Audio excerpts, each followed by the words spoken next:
segera ditahan karena sudah ditetapkan sebagai tersangka. Namun disinyalir aksi ini ditunggangi oleh pihak-pihak tertentu yang ingin berbuat makar. Benarkah demikian? Kami akan mengupas persoalan ini bersama dengan seorang politisi senior, Pak Permadi, dan juga pengamat politik Al Araf. Selamat petang Bapak. Selamat petang. Saya lebih dahulu ke Pak Permadi. Pak Permadi, hari ini kasus Ahok pada akhirnya sudah dilimpahkan berkasnya kepada Kejaksaan Agung. Komentar Anda? Ya, semoga Kejaksaan Agung berani menahan ya. Saya tidak kenal sama Ahok, saya tidak benci sama. Saya cuma minta perlakuan yang sama. Saya melakukan perbuatan yang dituduhkan sama dengan Ahok. Equality before the law. Tetapi waktu itu Muhammadiyah, Golkar, berbondong-bondong ke kejaksaan, gantung Permadi, bunuh Permadi, darah Permadi halal. Mereka menuntut. Saya ditangkap sebelum diperiksa, ditahan sebelum diperiksa. Nah sekarang saya minta perlakuan yang sama dong. Karena kalau kita negara hukum, berarti negara memperlakukan setiap warga negara sama di depan hukum. Itu saja. Pertimbangan penyidik dari Polri tentu saja berkaitan dengan situasi politik saat ini jelang pilkada, dan kemudian itu adalah kewenangan independen dari penyidik untuk menentukan penahanan ataupun hukum dengan dicampur dengan politik. Biarpun presiden kalau salah juga harus dihukum. Baik. Ya. Bang Al Araf, komentar Anda? Ya, pertama saya direktur eksekutif imparsial, bukan mengamat politik ya. Baik. Tapi pertama saya ingin menanggapi bahwa proses hukum atas kasus Ahok kan sudah berjalan, dan Ahok sudah ditetapkan sebagai tersangka dan sekarang sudah level ke P21 di Kejaksaan. Dalam konteks itu sebenarnya kita sedang mengawasi satu proses hukum dalam kasus Ahok, dan proses itu tentu harus dihormati karena kita negara hukum.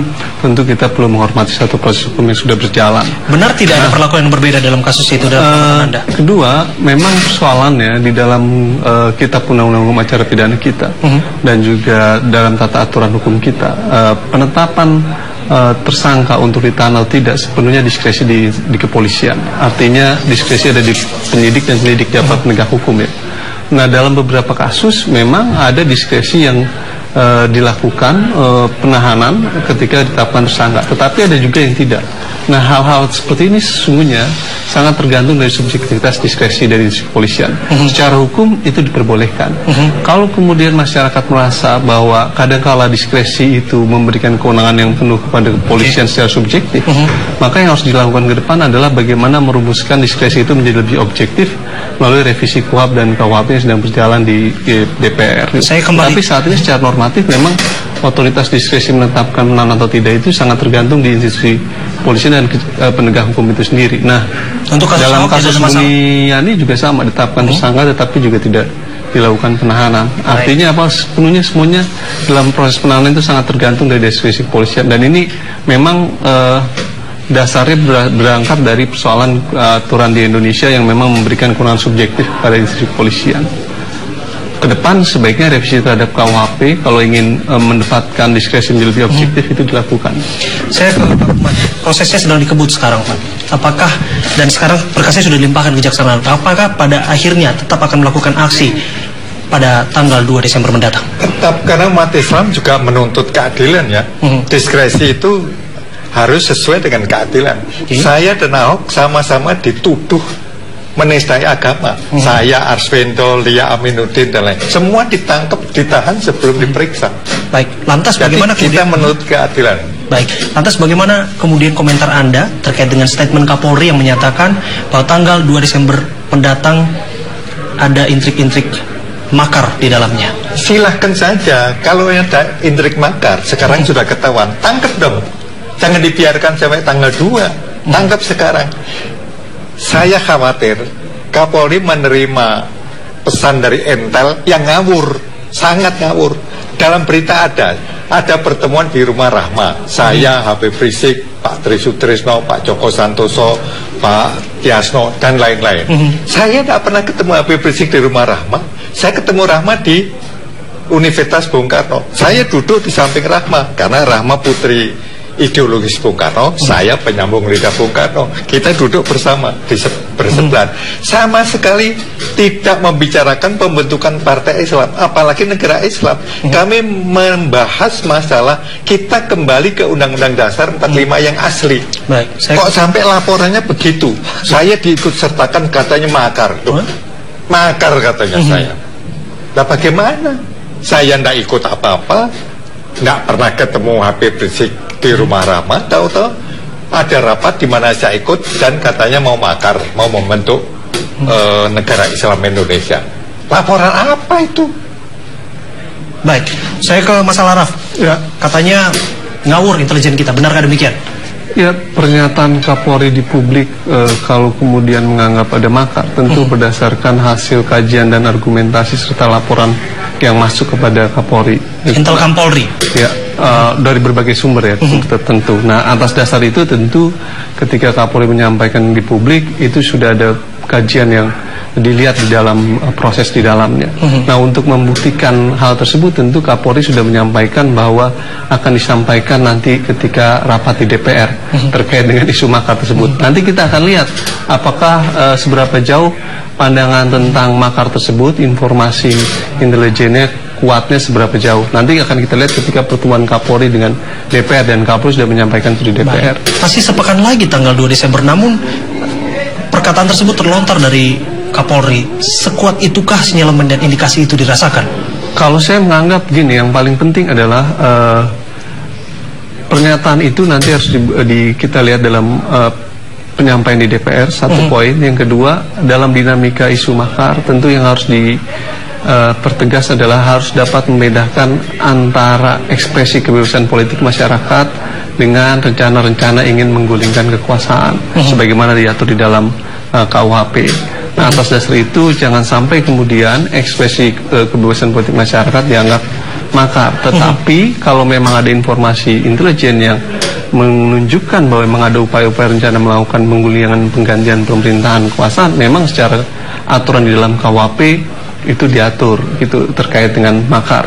Nah, atas dasar itu tentu sebagai dinamika demokrasi ke depan menjadi sangat penting buat aksi tanggal 2 Desember nanti untuk menyampaikan pandangan dan pendapat secara damai dan tetap dalam tuntutan-tuntutan yang terkait dengan persoalan-persoalan yang ingin disampaikan, nggak melebar ke dalam wilayah-wilayah pergantian kekuasaan dan lain sebagainya. Baik, tentu saja kebebasan berpendapat adalah hak konstitusional warga negara Indonesia, dan kemudian harusnya dilakukan dengan cara-cara konstitusional pula, begitu. Betul.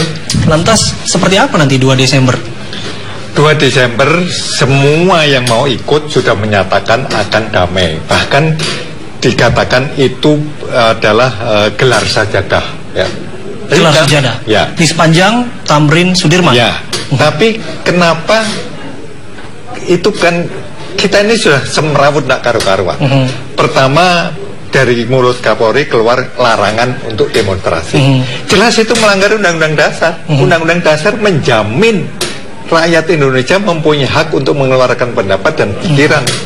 Itu dijamin Undang-Undang Dasar. Jadi kalau orang melarang, bagaimana orang melanggar Undang-Undang Dasar itu? Ya, nah, larangan yang Anda maksud merujuk pada maklumat Kapolri dan juga kemudian maklumat Kapolri menyebarkan.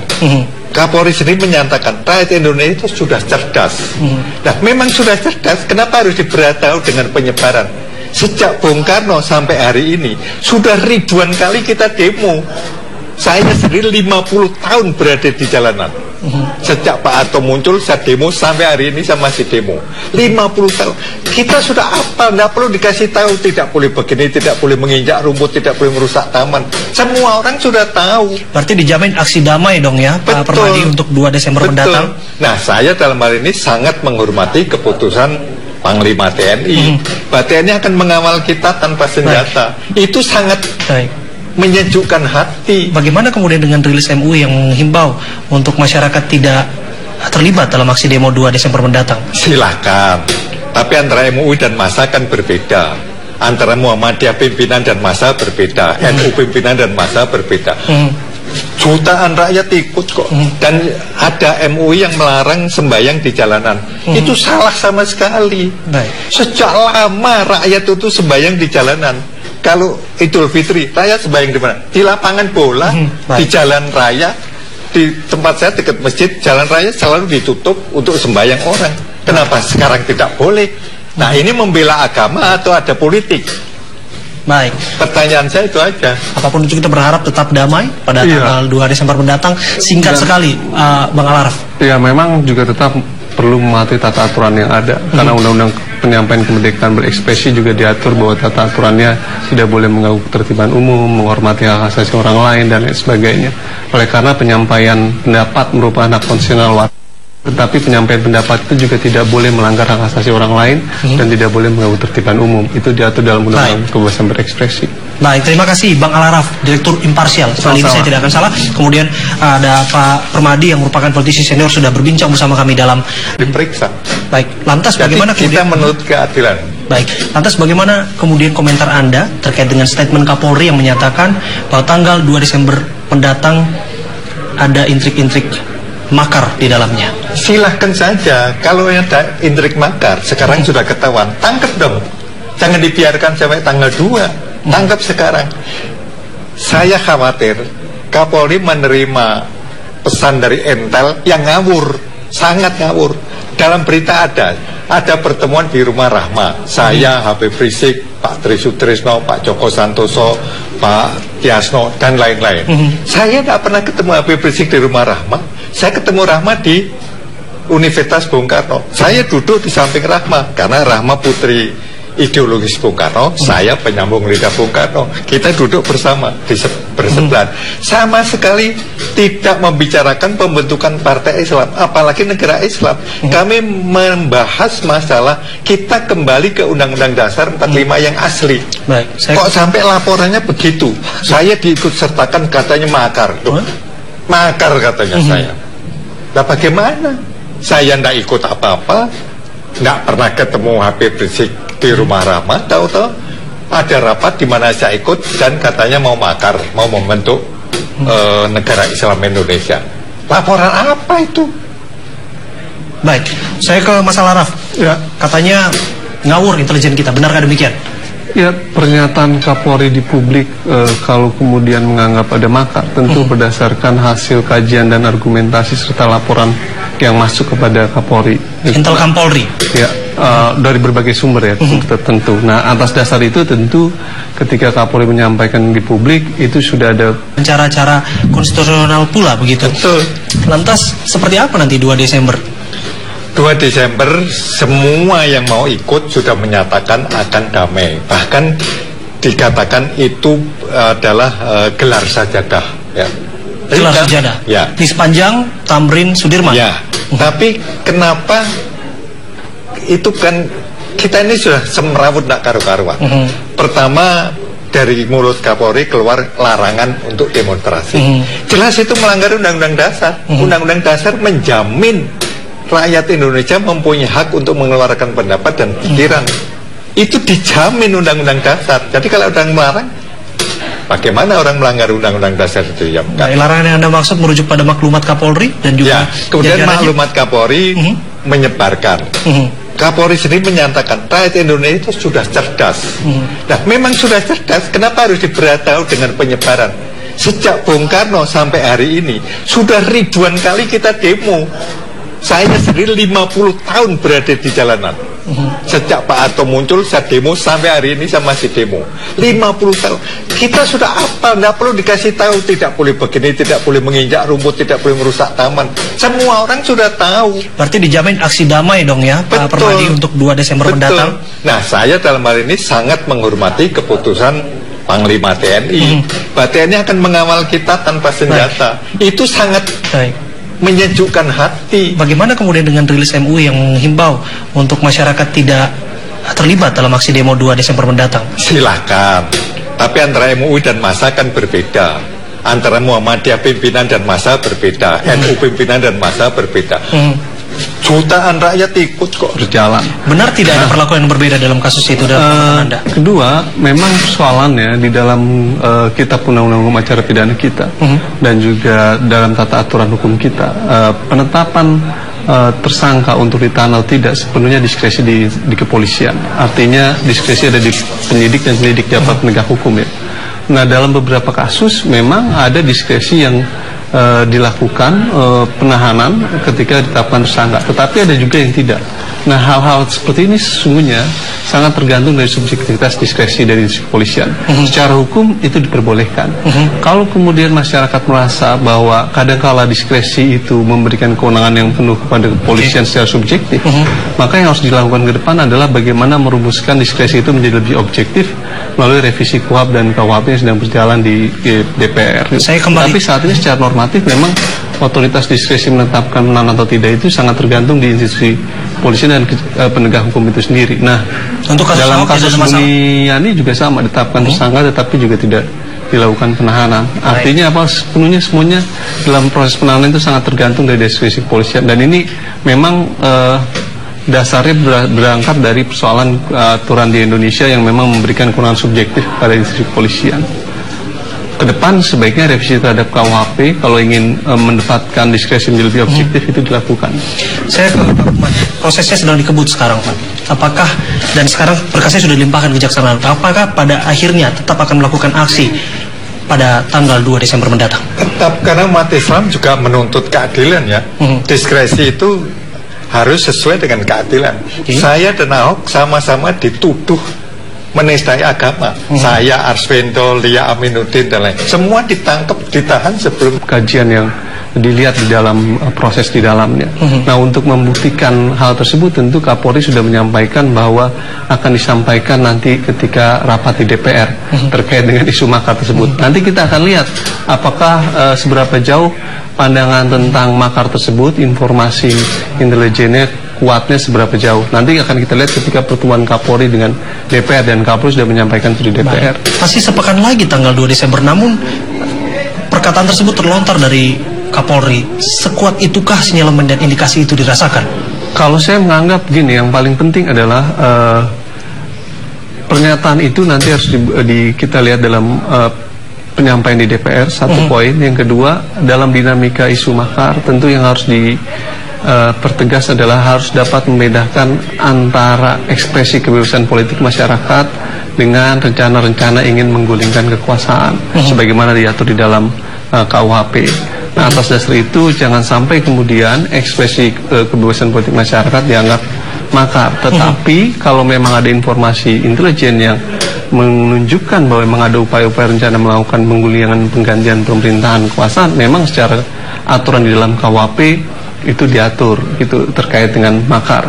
Nah, atas dasar itu tentu sebagai dinamika demokrasi ke depan menjadi sangat penting buat aksi tanggal 2 Desember nanti untuk menyampaikan pandangan dan pendapat secara damai dan tetap dalam tuntutan-tuntutan yang terkait dengan persoalan-persoalan yang ingin disampaikan, nggak melebar ke dalam wilayah-wilayah pergantian kekuasaan dan lain sebagainya. Baik, tentu saja kebebasan berpendapat adalah hak konstitusional warga negara Indonesia, dan kemudian harusnya dilakukan dengan segera ditahan karena sudah ditetapkan sebagai tersangka. Namun disinyalir aksi ini ditunggangi oleh pihak-pihak tertentu yang ingin berbuat makar. Benarkah demikian? Kami akan mengupas persoalan ini bersama dengan seorang politisi senior, Pak Permadi, dan juga pengamat politik Al-Araf. Selamat petang Bapak-Bapak. Selamat petang. Saya terlebih dahulu ke Pak Permadi. Pak Permadi, hari ini kasus Ahok pada akhirnya sudah dilimpahkan berkasnya kepada Kejaksaan Agung. Komentar Anda? Ya, semoga Kejaksaan Agung berani menahannya. Saya tidak kenal sama Ahok, saya tidak benci sama. Saya cuma minta perlakuan yang sama. Saya melakukan perbuatan yang dituduhkan sama dengan Ahok. Equality before the law. Tetapi waktu itu Muhammadiyah, Golkar, berbondong-bondong ke kejaksaan, gantung Permadi, bunuh Permadi, darah Permadi halal. Mereka menuntut. Saya ditangkap sebelum diperiksa, ditahan sebelum diperiksa. Nah, sekarang saya minta perlakuan yang sama dong. Karena kalau kita negara hukum, berarti negara memperlakukan setiap warga negara sama di depan hukum. Itu saja. Baik, pertimbangan penyidik dari Polri tentu saja berkaitan dengan situasi politik saat ini jelang pilkada, dan kemudian itu adalah kewenangan independen dari penyidik untuk melakukan penahanan ataupun tidak hukum dengan dicampur dengan politik. Biarpun presiden kalau salah juga harus dihukum. Baik, Bang Al-Araf, komentar Anda? Ya, pertama saya direktur eksekutif imparsial, bukan pengamat politik ya. Baik. Tapi pertama saya ingin menanggapi bahwa proses hukum atas kasus Ahok kan sudah berjalan dan Ahok sudah ditetapkan sebagai tersangka dan sekarang sudah level ke P21 di kejaksaan. Dalam konteks itu sebenarnya kita sedang mengawasi satu proses hukum dalam kasus Ahok, dan proses itu tentu harus dihormati karena kita negara hukum. Tentu kita perlu menghormati satu proses hukum yang sudah